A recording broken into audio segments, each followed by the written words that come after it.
and it's about time we had another conversation with Deb Peterson. But not writing about Jewish couples in the county that are getting divorced anymore. Or did you see, was at the grand opening of this new restaurant? I do kind of miss those days. Do you, or not so much? Not so much, actually, John. I am happy to turn my attention to the issues of the day. Really? But it's so grown up of you. You know, I was always a grown-up. I just kind of had to put that aside for a while. What can I tell you? I'm a serious human being. Come on. I don't even know who you are anymore.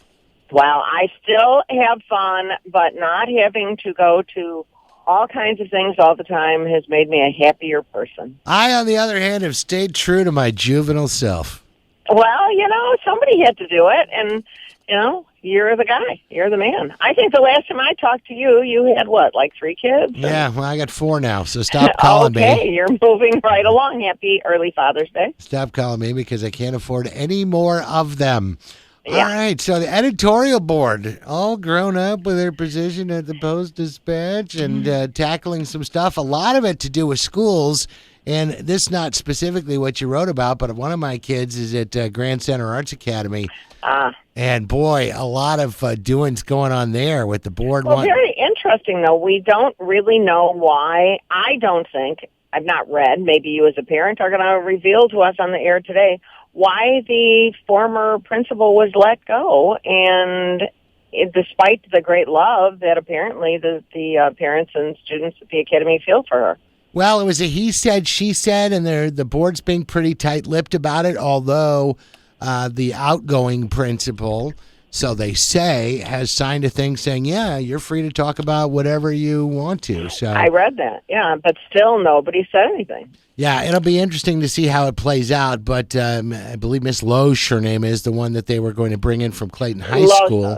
Losos will not be getting that job. We do know that definitively. Right. And I have known professionally for years, and I know her family, and she is a highly regarded educator. Her academic credentials are impeccable, and I don't know what the complaints were, except that it seems that she fell afoul of the parents who were really cared and seemed to love the former principal. So I don't know. Education is kind of a mess. But that is not, I don't write about those things because we can't be prescriptive about that. All right, but you do get into education a little bit and in the school transfer case that's going on. That is a big issue. And that's gone on for a while.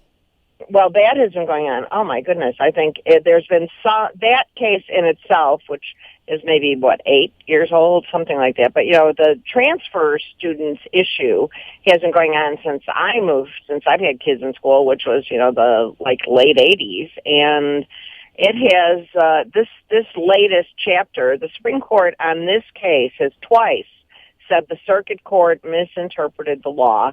And the law is that, yes, you do have to educate these students. This is a social issue. This is a community-wide issue. We can't just keep turning kids away who have the misfortune of living in districts that have become unaccredited. So what are they saying? So say there's a kid in a city school that's unaccredited and the folks want to send the kid to Clayton or Ladue. So what is the school saying when they've got the power of the Supreme Court behind them that justifies sorry, we can't help you?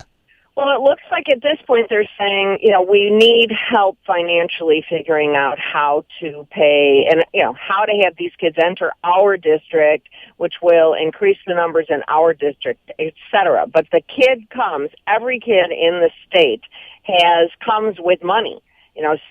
Districts get the same amount of money, or not the same, but, they get a percentage of money for the child they educate. So it isn't as though the child is coming from an unaccredited district that doesn't have money. That child will give to the new district the money that would have gone to the old district. However, the old district has to pay that money now to the new district. This is my understanding of it. And the old district, if it's unaccredited, it is often, it's in bad shape. But it's not, these districts that are in bad shape, like Normandy, they do have money in the district. It's just that they have a host of other problems. They have, intractable teachers, bad principals. They have boards that won't allow principals to do what they want to do. There are so many reasons that just go on, along with kids who come from poverty, kids who come from unstable homes, but we can't correct all those social ills. So the Supreme Court is saying, you know what, we can fix these educational problems, and this is how we have to do it. So now they have to figure out a way to fund it and open their doors. And if it requires, giving more, putting on more teachers, more classes. But, the parents in the new districts, the accredited districts, are up in arms because they think it's going to somehow hurt the district. But I'd like to see everybody give it a go and, see if it works. Well, you've also got people that live in Clayton and Ladue that also pay those Clayton and Ladue property taxes so they can live in that school district. And it's kind of like a food truck. I mean, I don't want to downplay the significance of education, but with a food truck and the brick and mortar restaurants, you can see how restaurants are upset how a food truck can park outside and sell food and do what they do without having to pay the rent. Well, there are a lot. What about a TIF? If you're opening a Walmart and you get $11 million from Ellisville, what about the poor guy who was trying to have a hardware store who didn't get anything? I mean, these kinds of dichotomies are all over the place.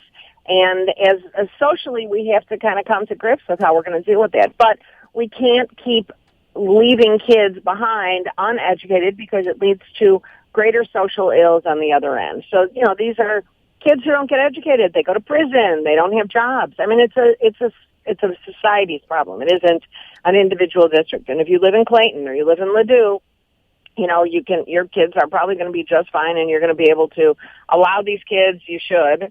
My belief, the editorial board belief, into your district, figure out ways to help them get educated. Don't look at it as a we-they situation, and work on it. Just like the restaurant owners have to accept the food truck people. They just have to figure out how to do it. These are not there are not easy solutions to these problems. Read her regularly in the St. Louis Post-Dispatch, also STLtoday.com. Sorry, a little winded, my dear. You get me very excited here, John, on topics of importance to our region. I do care about these issues. You know that about me. I know, but I still miss the restaurant openings and what Jewish people one day, and along. That lunch you keep talking about, maybe never going to happen, huh? Yes, it will, but you can't, you're not in a position to put my name in the paper anymore, so really you're not really of any use to me. What good am I to you? Be honest. Thanks, Deb.